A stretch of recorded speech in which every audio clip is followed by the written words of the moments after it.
নমস্কার বন্ধুরা, তনয়া কিচেনে আপনাদেরকে আরও একবার স্বাগত জানাই। আজ আমি আবার চলে এসেছি আপনাদের কাছে অন্য একটা রেসিপি নিয়ে। আজকে আমি কাবলি চানার একটা রেসিপি নিয়ে এসেছি।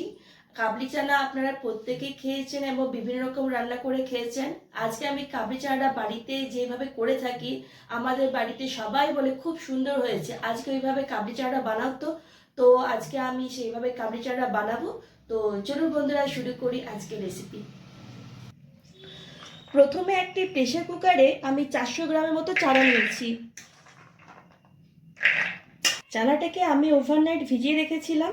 আর আমি স্বাদ মতো নুন দিয়ে দিচ্ছি, তার সাথে পরিমাণ মতো জল দিয়ে দিচ্ছি, আর তার সাথে একটা সুতি কাপড়ের মধ্যে কয়েকটি গরম মশলা দিয়ে দিচ্ছি, আর 1 চামচ চা পাতা দিয়ে দিচ্ছি। এরপর ঠিক মতো বেঁধে প্রেসার কুকারে দিয়ে দেবো।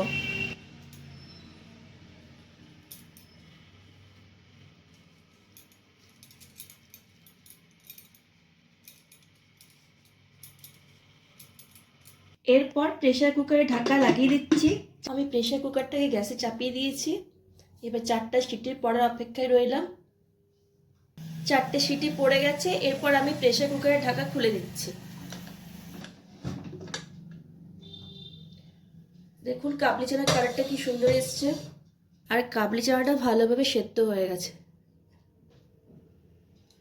এরপর আমি এখানে একটি কড়াই নিয়ে নিয়েছি। সেই কড়াই আমি 3 থেকে 4 চামচের মতো সাদা তেল দিয়ে দিচ্ছি, আর তার সাথে 1 চামচ ঘি দিয়ে দিচ্ছি। এরপর আমি গোটা গরম মশলা ফোড়ন দিয়ে দিচ্ছি, তার সাথে একটা তেজপাতাকে আমি 2 টুকরো করে দিচ্ছি, আর সামান্য পরিমাণে গোটা জিরে ফোড়ন দিয়ে দিচ্ছি। এরপর এইগুলোকে হালকা করে ভেজে নেব।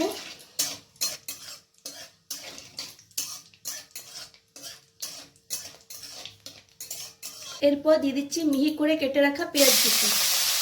পেঁয়াজটাকে আমি এখানে ভেজে নেব।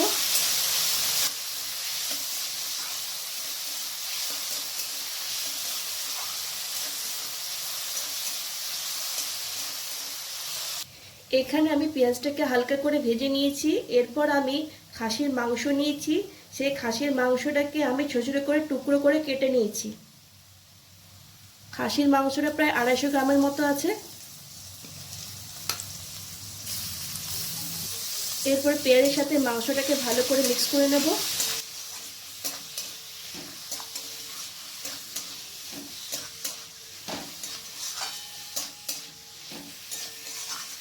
এখানে এই মাংসটাকে হালকা করে ভেজে নিয়েছি।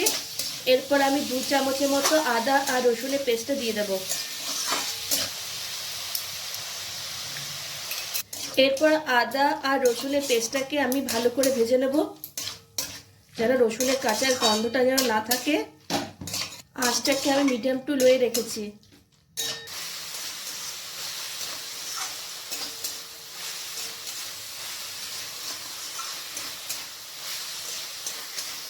এরপর আমি এখানে কিছু গুঁড়ো মশলা দেব। স্বাদ মতো নুন দিয়ে দিচ্ছি, 1 চামচ জিরে গুঁড়ো, 1/2 চামচ হলুদ গুঁড়ো, শুকনো লঙ্কার গুঁড়ো 1/2 চামচ, ঝালটা আপনারা নিজেদের পরিমাণ মতো দেবেন, ধনে গুঁড়ো 1 চামচ, কাশ্মীরি রেড চিলি পাউডার 1 চামচ, আর চানা মশলা 1 চামচ। এরপর ভালো করে মিক্স করে নেব।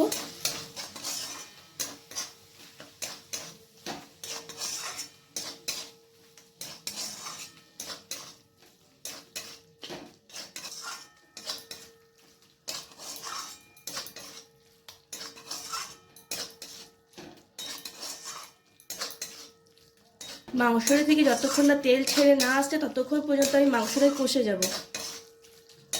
মাংসটা থেকে খুব সুন্দরভাবে তেল ছাড়তে শুরু করে দিয়েছে। এরপর আমি টমেটো পেস্টটা এখানে দিয়ে দিচ্ছি। টমেটো পেস্টটাকে মাংসের সাথে ভালো করে মিক্স করে নেব।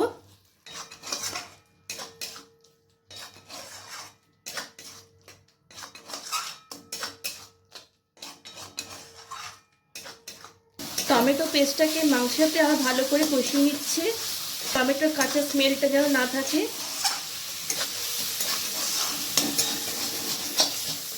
মাংসটা ভালোভাবে কষানো হয়ে গেছে, এরপর সেদ্ধ করে রাখা কাবলি চানাটা দিয়ে দিচ্ছি।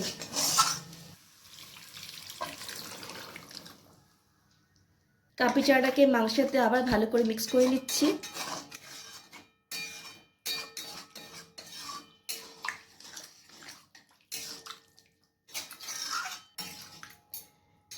এরপর আমি আধ ঘন্টার মতো ঢাকা লাগিয়ে রেখে দেব, যাতে মাংসটা ভালোভাবে সেদ্ধ হয়ে যায়।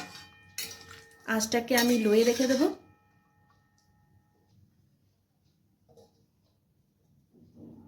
আধ ঘন্টা পর ফিরে এলাম। রেসিপিটা প্রায় শেষের দিকে। মাংস দেখো খুব সুন্দরভাবে সেদ্ধ হয়ে গেছে। এরপর আমি উপর থেকে রোস্ট করে রাখা কাসুরি মেথি ছড়িয়ে দিচ্ছি, আর 1 চামচের মতো গরম মশলা গুঁড়ো ছড়িয়ে দিলাম। এরপর আবার ভালো করে মিক্স করে নিচ্ছি। আপনারা চাইলে এখানে ধনেপাতা কুচি ব্যবহার করতে পারেন।